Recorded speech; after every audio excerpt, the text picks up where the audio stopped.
bem-vindo de volta à nossa escola bíblica. Nós estamos estudando o livro do profeta Obadias e estamos no último vídeo deste profeta. Então, pegue o seu caderno de estudos, pegue a sua Bíblia, ore ao Senhor, pede a Ele discernimento, entendimento, conhecimento, sabedoria.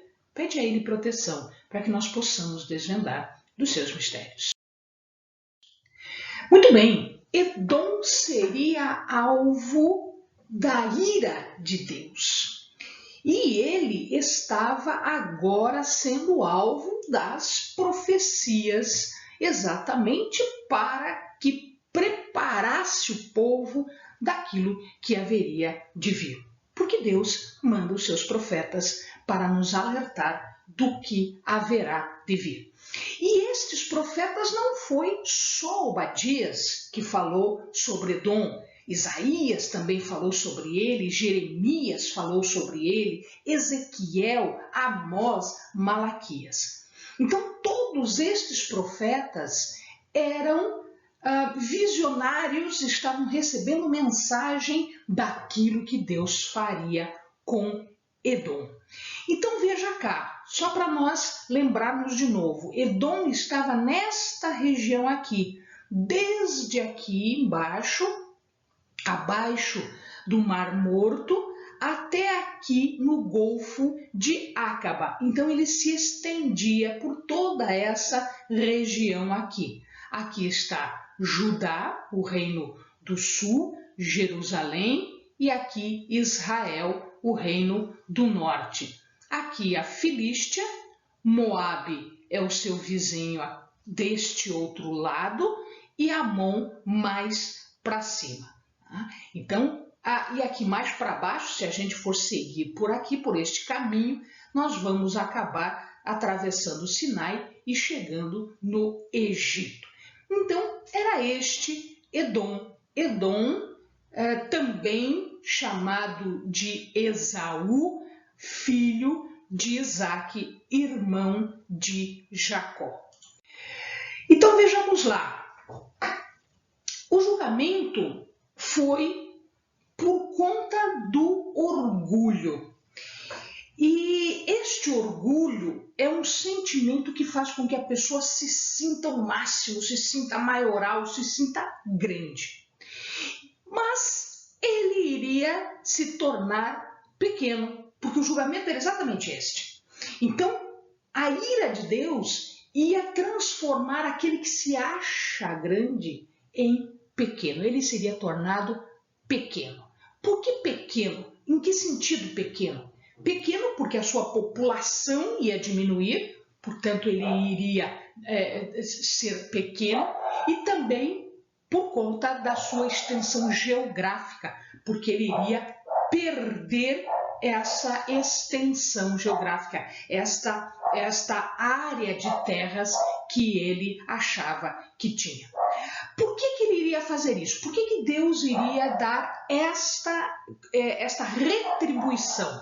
Primeiro, porque eles eram insolentes, eles eram soberbos.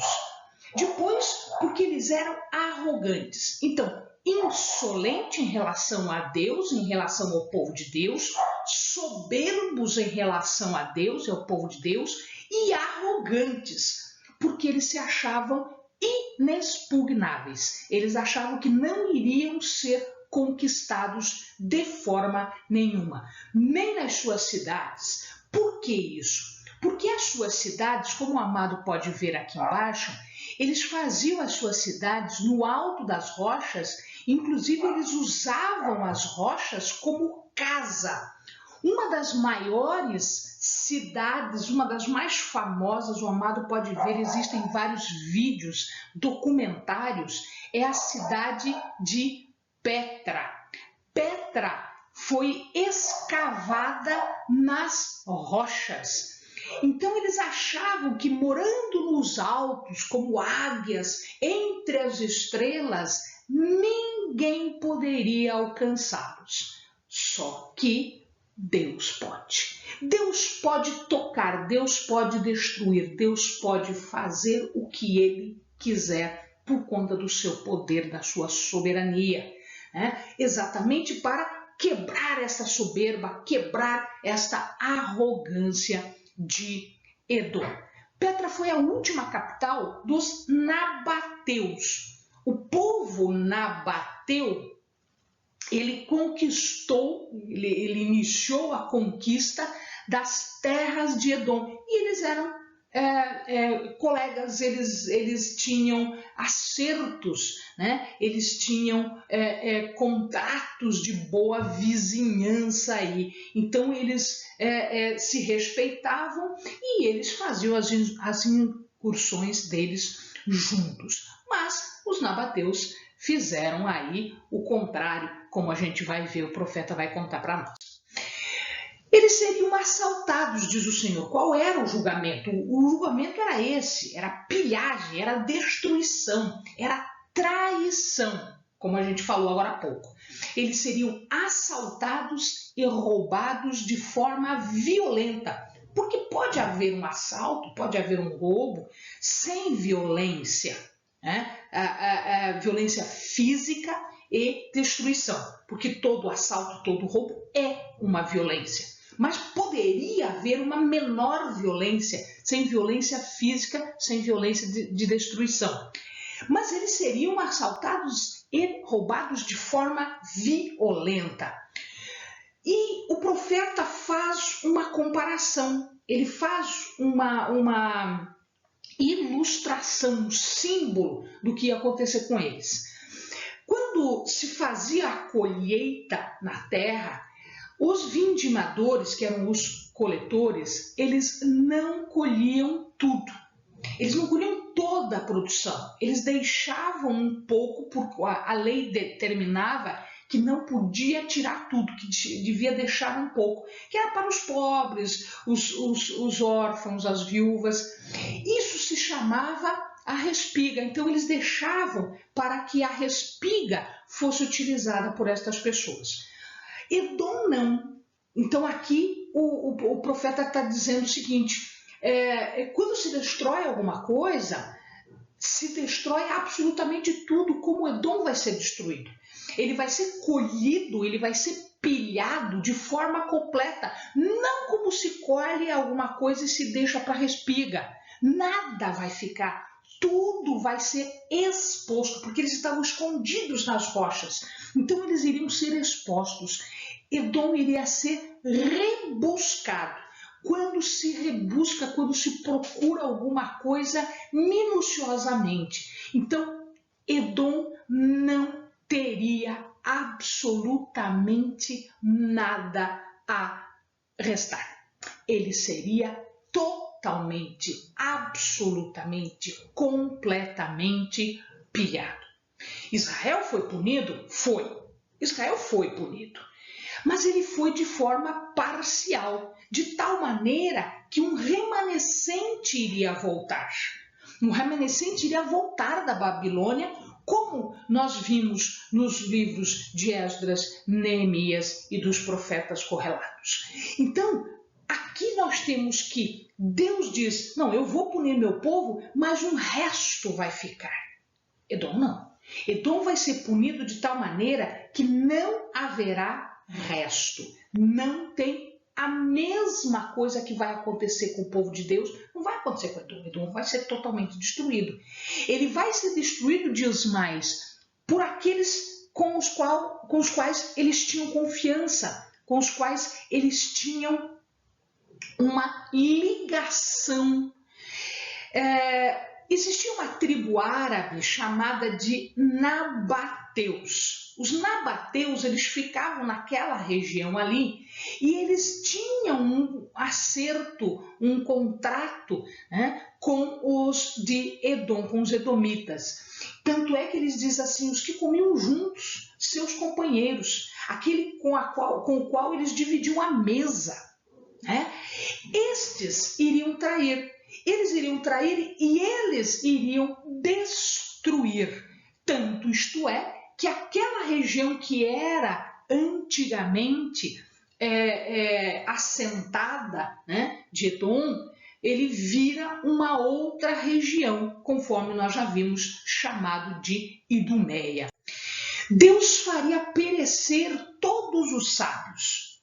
Em Jó, nós vimos que um dos companheiros de Jó era Elifaz. Elifaz era desta região. E eles eram conhecidos, aquela região toda, eram conhecidos porque vira e mexe aparecia um sábio. Então esta sabedoria que estava ali iria desaparecer. Deus iria retirar a sabedoria do povo. Ele iria atingir os valentes de Esaú, ou seja, de Edom. Ora, a gente já viu a pilhagem, a gente já está vendo que vai acabar desaparecendo, vão acabar desaparecendo os sábios, vão acabar desaparecendo os valentes. Então, qual é o resultado desse julgamento de Edom? Primeiro, pilhar todas as riquezas, rebuscar, não vai sobrar nada. Segundo, perde-se a sabedoria e o entendimento.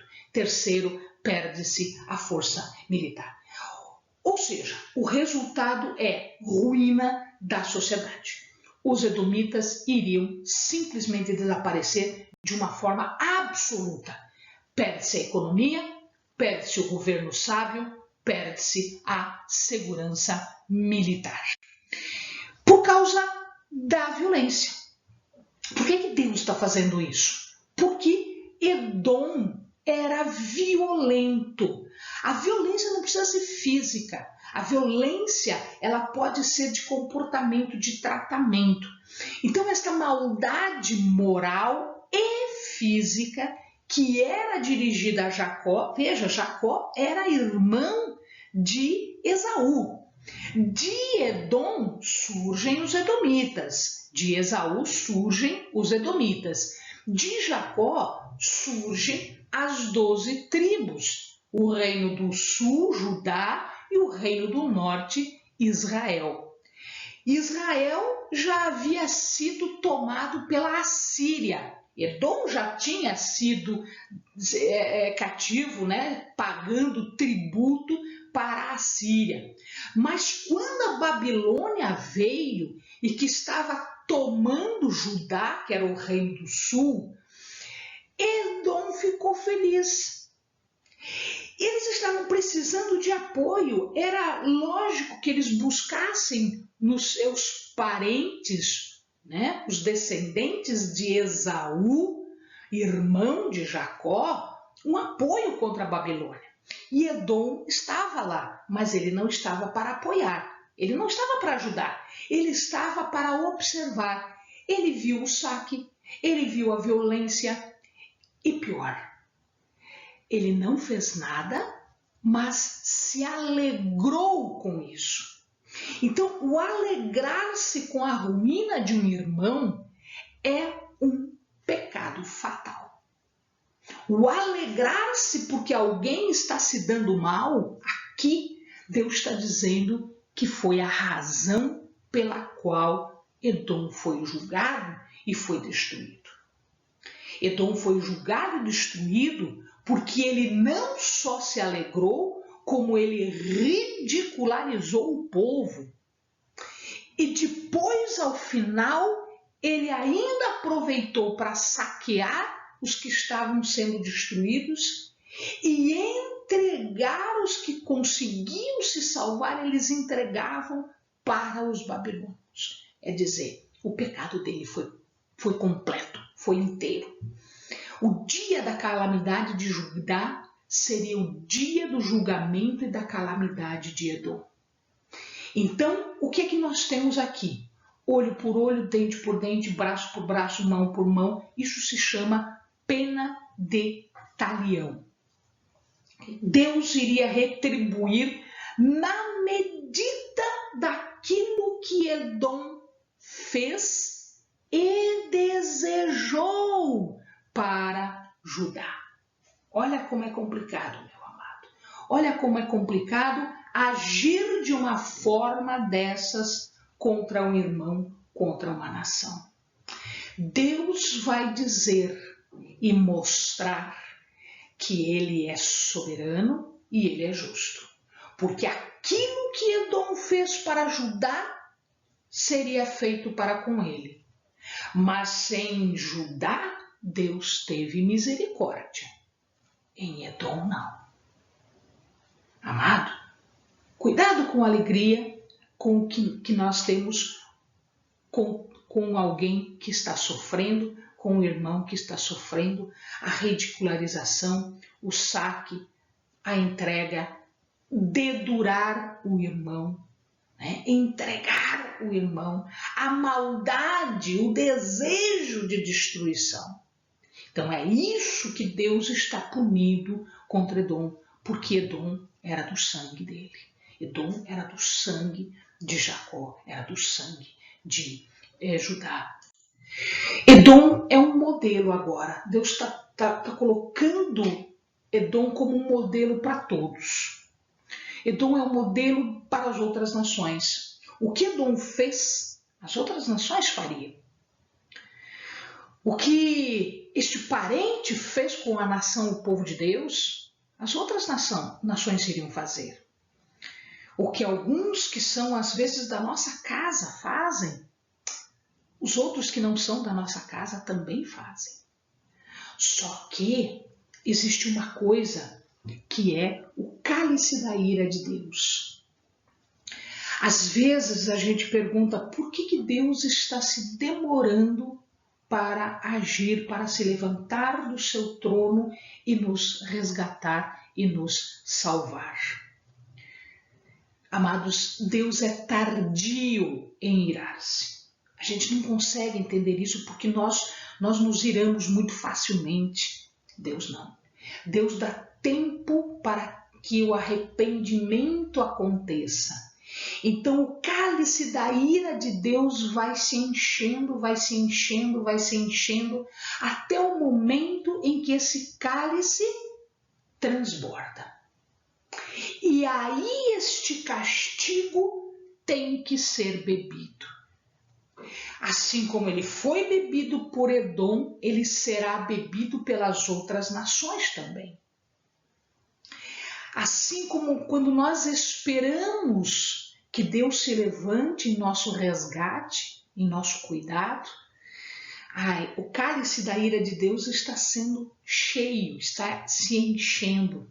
E a hora que ele se encher, sai de perto, porque aquele que provocou o enchimento do cálice da ira de Deus, do castigo de Deus, vai ter que beber.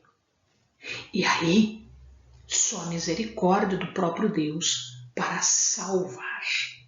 O povo de Deus estava sendo punido? Sim, porque o cálice da ira de Deus também se encheu em relação ao povo dele. E ele foi punido por alguém que Deus separou para punir o povo. Mas eles foram além do que deviam. Então, o instrumento de Deus agiu com excesso. Portanto, eles também seriam punidos. A Assíria foi punida. A Babilônia foi punida. Todos estes povos foram punidos, assim como Edom também foi punido. A diferença aqui está que Deus tem misericórdia por conta da aliança que ele fez com o seu povo. Se você tem uma aliança com Deus, amado, não deixe o cálice da ira de Deus se encher. Existe castigo, sim. Existe restauração, sim. Mas a restauração existe porque o povo era o povo da aliança. Israel seria restaurado.